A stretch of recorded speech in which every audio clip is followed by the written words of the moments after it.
Golden Boro District Referee, Tangla Commission Kalaigaon.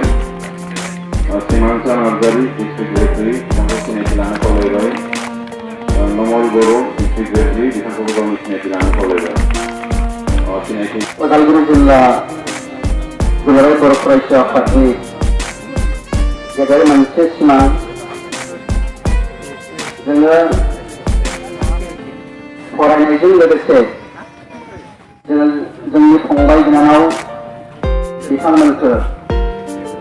मोनफ्रोमबो बिथिङाव जाफुंसार खालामनायनि थांखि जे आन्डार 13 फुटबल टुर्नामेन्ट होबोदों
bola itu punya Tangla dan Khoirabari jauh football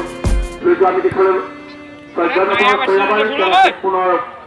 Tangla football lah Khoirabari dan punar main pucale yang berada nomor Tangla itu macam Khoirabari football itu nomor jauh apa aja kita bola punar main pucale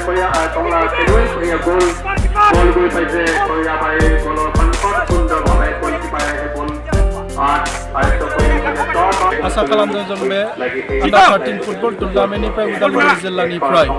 Assam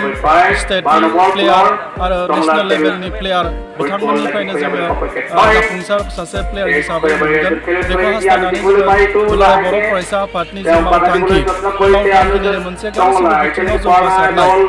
गेलेनायावनो होन आबाद मावनायावनो होन सोलोंथायावनो होन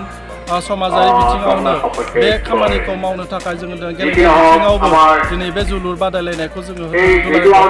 उदालगुरि जिल्लाया होनो थाखाय फैबाय थानाय इयुन जेनेरेसन जोंनि बर' उन्दै जेनेरेसना जाहाथे स्किल गोनां जायो आरो बे स्किलानो थाखाय सासे मानसिखौ मानसिनि केरियार हिसाबै जाहाथे गेलेनायनि गेजेरजों बादायलायनायनिफ्राय जों जायो बेखौ आसा खालामनानैनो बे थांखिजों जोङो बे आन्डार 13 फुटबल टुर्नामेन्टखौ जोङो थांनाय 10 बोसोरनिफ्राय होबोदों आरो बिनि फिथाइ हिसाबै आन्डार 13 फुटबल टुर्नामेन्टआव जायफ्रा जोंनि जिल्लायाव गेलेयो बिथांमोना गोबां बे 10 बोसोराव जोङो जिल्ला लेभेलाव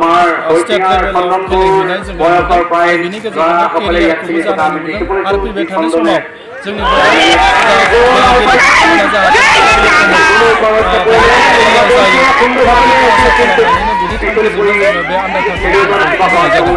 उदालगुरि जिल्ला दुलाराय बर' फरायसा आफादनि सिमा जोङो जाय बिथांमोना जोबोद गोसो गेलेहोनानै बिथांमोनखौ स्कुल टुर्नामेन्ट आरो जायो बेयाव आरो बेजों लोगोसे जोङो स्टेट नेसनेल इन्टारनेसनेल बे बिथिङाव जों बिथांमोनखौ जों सोरजिनायनि थांखि लादों जोङो सानदों जोङो नुदों आथिखालाव जि दस्रा आफादनि सिङाव बादायनाय बेयो दिनै पपुलार जोबोद अनसायजानाय जाबोदों आरो बेखौ रायजो राजा लोगोसे दल संगठन बयबो बाख्नायदों आरो जोंबो होनानै गोजोननाय मोन्दों जुदिअ जोंहा थाखा फैसा गैया अब्लाबो जों होनानै गोजोननाय मोन्दों आरो बेखौ जों खोब पपुलार खालामनो जों सानदों आरो जों मिजिं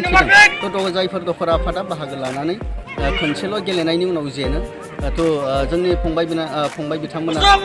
आरो गेलेबावनो गोसो थायो दा बेखायनो जों सानदों फैबाय थानाय बोसोरफोरावहाय जों बेखौ लिग सिस्टेमाव होनो हायो नामा जोंहा दा 22टा दखरा आफाद दङ जोङो बेखौ मोनफ्रोमबो टिमखौ जोङो खनथाम गेलेहोनानै जोङो बिथांमोनखौ बांसिन साहस एबा बोलो फोरानाय जों बेखौ मिजिंथिदों आरो बे खेलाखौ जोङो खोब पपुलार खालामनो जों नाजागोन बिनि जि गेलेगिरि देरहागिरि बिथांमोननो जि जोङो मिनिमाम मोनसे खरसा होनाय जायो बेखौ जों बारायनायजों लोगोसे आरो दखरा आफादफोरा जाहाथे बे गथ'फोरखौ जाहाथे गेलेनायनि सिगां कचिं होयो मास मोनसे मोननै मोनथाम बेबायदि कचिं होयो आरो बेजों लोगोसे जोङो मोजां जायफोरा फुटबलाव गेलेनानै दिनै मुंदांखा जानो हादों गोबां टेकनिक दङ बिथांमोनखौ लाबोनानै जोङो बे गथ'फोरखौ जोङो बानायोब्ला मोजां जागोन बेखौनो सानदों आरो जोङो उदालगुरि जिल्ला हिसाबै बेखौ मोनसे देरहासारनाय होननानै सानदों जोङो गासै आसामाव दुलाराय बर' फरायसा आफादनि जिल्लाफोरनि गेजेरावहाय बेबायदि खेलाखौ होबोनाय जों नुवाखै उदालगुरि जिल्लाया दिनै बे खेलाखौ होनानै दिनै 10 बोसोराव आगान होबाय आरो फैबाय थानाय समफोरावहाय जों बेखौ साबसिनै होनो जों नाजागोन आरो बेखौ मोर पपुलार खालामनो नाजागोन आरो देग्लाय जे सनाय दखरा आरो कालाइगाव दखराया जे जोंखौ थाखा फैसा आंखालनि गेजेरजोंबाबो जोंखौ बानजायनानै खुंफुंनो बिथांमोना जानजि खाफ्रादों दिनै कालाइगाव नैबे जन जागायबाय बे ओनसोलनि हालामनि रायजो राजा बिथांमोनखौ आङो बाख्नायगोन आरो बिथांमोना मोजाङै खुंनानै हरनो जि जानजि खाफ्रादों आरो लोगोसे बे जि खेला फाइनालसिम बेवहाय फाइनालखौ जों लाबोदों कालाइगावआवहाय कालाइगाव दखरा दुलाराय बर' फरायसाफोरनि खावलायनाय मथे जोङो बिथांमोननो हरदों बेवहाय बिभिन्न गुबुन गुबुन हारि माहारि दङ थ' बिथांमोनखौ इनभल्भ खालामनानै जोङो बिनि गेजेरजों जों खौसेथि अनलायनाय जोङो लाबोनो हागोन आरो फाइनाला मोनसे खोब फेस्टिभ जाफुंसार महरै जानानै थांगोन आं बेखौ मिजिंथिदों बेखौनो आपिल खालामगोन जोङो बे आन्डार 13 फुटबल टुर्नामेन्टखौ जोङो खोब अनसायनानै आबार लानानै बेखौ पपुलार खालामनो हाथों आरो बेजों जोङो जोंनि जेनेरेसनखौ जोङो फोजौनो हाथों बेनिफ्राय जों नेसनेल इन्टारनेसनेल गेलेनो हाथों दिनै बयबो दल संगठन गासैखौबो जेबो सायख'वालासे बेबायदि हाबाफारिफोराव मदद होनो खावलायो মই সঁচাকৈ খুব আনন্দিত হৈছোঁ এইবাৰ ওদালগুৰি জিলাৰ নিখিলপুৰ ছাত্ৰ সন্থাৰ উদ্যোগত যি মানে আণ্ডাৰ 13 ফুটবল খেল এই খেলখন ইতিমধ্যে 2019 চনৰ 2টা জোনত অনুষ্ঠিত হৈছে প্ৰথম বিগিনিং জোন হিচাপে সোনাই আঞ্চলিক ভৈৰৱকুণ্ড গুমগাঁও খেলপথাৰত ইতিমধ্যে যোৱা 20 তাৰিখৰ পৰা হৈছে আৰু দ্বিতীয় জোন হিচাপে কালাইগাঁও আঞ্চলিক কমিটি সহযোগত আমাৰ যি ভটিয়ামাৰ গাঁও কমিটিৰ অন্তৰ্গত অৰাইচুমকৰ ক্লাব আৰু লাইব্ৰেৰীৰ এই খেলপথাৰত আজি অনুষ্ঠিত হৈছে ইতিমধ্যে খুব ভাল লাগিছে ইয়াত যিখিনি যথেষ্ট ৰাইজ ইতিমধ্যে সমবেত হৈছে আৰু ইতিমধ্যে আজিৰ প্ৰথম খেল হিচাপে খৈৰাবাৰী বনাম টংলা টিম ইতিমধ্যে অংশগ্ৰহণ কৰিছে বৰ্তমান খেল চলি আছে সেইফালৰ পৰা খুবেই ভাল লাগিছে আৰু মই আশা কৰোঁ অহাকালিও দুয়োখন খেল হ'ব আৰু সেই খেলত যাতে সকলো ৰাইজ এই অঞ্চলৰ বিভিন্ন ভাষা ভাষী ধৰ্মাৱলম্বী সকলোৱে যাতে দলে বলে আহি পেলাই এই খেল উপভোগ কৰে আৰু যেহেতু নিখিলপুৰ ছাত্ৰ সন্থাই যেহেতু এটা মহৎ উদ্দেশ্য লৈ পেলাই এই খেলটো ইতিমধ্যে দি আহি আছে আৰু সেইফালৰ পৰা এইবুলি আমি কালাইগাঁও অঞ্চলত পোৱা হিচাপে আমি যথেষ্টখিনি আনন্দিত হৈছোঁ আৰু তাৰ কাৰণে মই সকলো ৰাইজক ইয়াত অংশগ্ৰহণ কৰিবৰ কাৰণে মই অনুৰোধ কৰিছোঁ আহ্বান জনাইছোঁ যিহেতু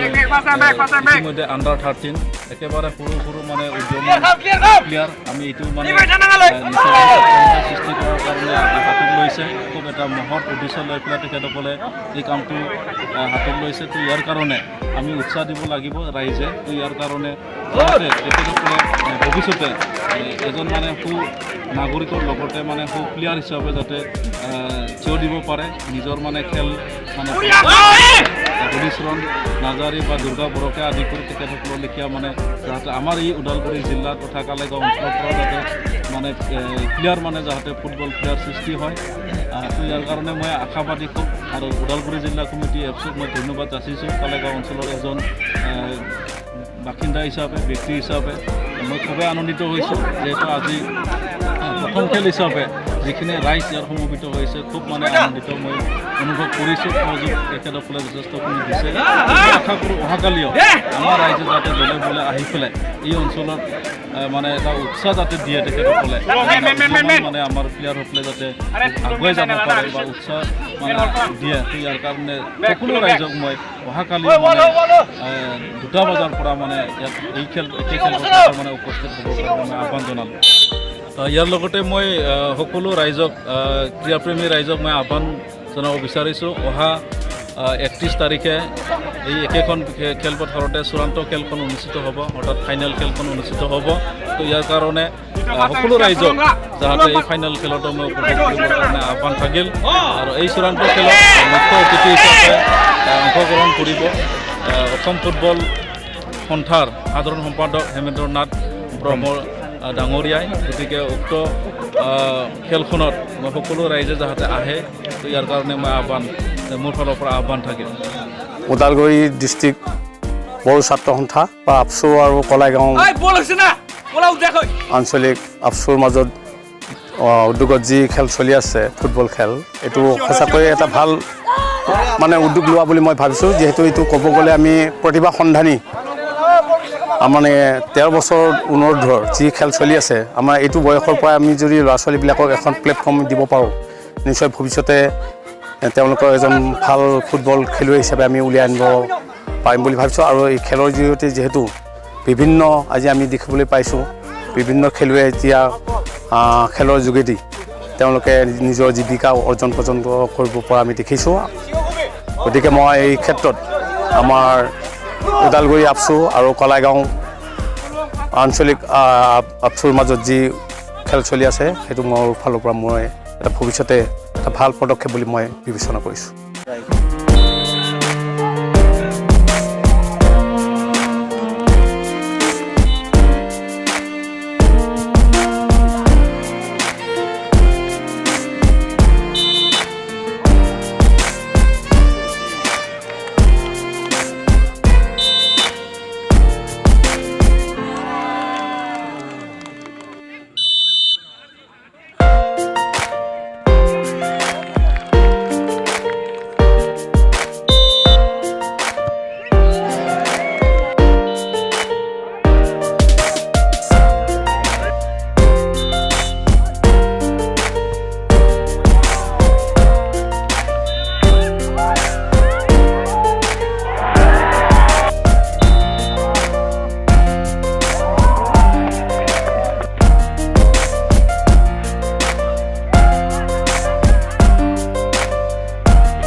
मोजां नोंदो मा क्लासाव फरायबाय थादो 6आव दे उदालगुरि जिल्ला दुलाराय बर' फरायसा आफादनि 13 बोसोर बैसोनि जि जोलुर बादायलायनाय बे नैथि जननि कालाइगाव दखरा दुलाराय बर' फरायसा आफादनि सिङाव थानाय बोथियामारि गामिनि गेलेग्रा फोथाराव सेकेन्ड जननि दिनैहाय सेथि साननि जि गेलेनाय बे गेलेनायाव जोंहा मोननै गोख्रों दोलो बेवहाय गेलेदोंमोन बाहागो लादोंमोन। बिथांमोनानो जाहैबाय खैराबारि दखरा दुलाराय बर' फरायसा आफादनि गेलेगिरि बिथांमोन आरो मोनसे दोलोआ जाहैबाय जोंहा टंला दखरा दुलाराय बर' फरायसा आफादनि गेलेगिरि बिथांमोननि गेजेराव दिनै खेला मोजाङै मोजां जानानै थांबाय। बे खेलाव जोंनि खैराबारि दखरा दुलाराय बर' फरायसा आफादा देरहासार जानो हाबाय आरो जोंहा गाबोनबो बे एखे रोखोमनि खेला आरो दंबावो। गाबोन जोंहा मोननै गोख्रों दोलोआ बाहागो लागोन। बिथांमोनानो जाहैबाय भेरगाव दखरा दुलाराय बर' फरायसा आफाद आरो बिथांमोननि हेंथायै गेलेगोन जोंनि डिमाकुसि दखरा दुलाराय बर' फरायसा आफाद। गाबोननि दिनावनो जोङो मोननै खेल नैबे खेल फोथाराव जोङो खालामनो थाखाय जोङो आखायाव लादों आरो बिथांमोनहानो जाहैबाय मदैगुरि दखरा दुलाराय बर' फरायसा आफादनि गेलेगिरि बिथांमोन आरो बिथांमोननि हेंथायै गेलेगोन जोंनि खालाइगाव दखरा दुलाराय बर' फरायसा आफादनि गेलेगिरि बिथांमोन। गतिके जोंनि जि खेल बे खेला बे रोखोमै थांबाय थागोन। दिनै नैथि जननि जि गिबि साननि जि गेलेनाय बे गेलेनायाबो मोजाङै मोजां जोबनानै थांबाय। बिनि गेजेरजों आङो रायजो राजा बिथांमोनखौ बेखौनो खावलायगोन दिनै जेरैबायदि नोंथांमोना जोंनि नैबे गेलेग्रा फोथाराव फैनानै जोंनि गेलेगिरि बिथांमोन जोंनि दैदेनगिरि बिथांमोनखौ हेफाजाब होफैबाय थिग बेबायदिनो गाबोनबो लैहोर लैहोर फैनानै नोंथांमोना जोंनि जि उन्दै उन्दै फंबाय बिथांमोननि जि 13 बोसोर बैसोनि सिङाव गेलेगिरि बिथांमोनखौ लानानै जोंनि जि खेल बे खुंनाय बे खेलखौ बयबो रायजो राजा नोंथांमोना लैहोर लैहोर फैनानै नायफैगोन आरो जोंनि गेलेगिरि बिथांमोनखौ थुलुंगा होफैगोन आङो दिनै नैबे समाव जोङो साफ्रोमबो रायजो राजा नोंथांमोनखौ आं खावलायनाय जाबाय।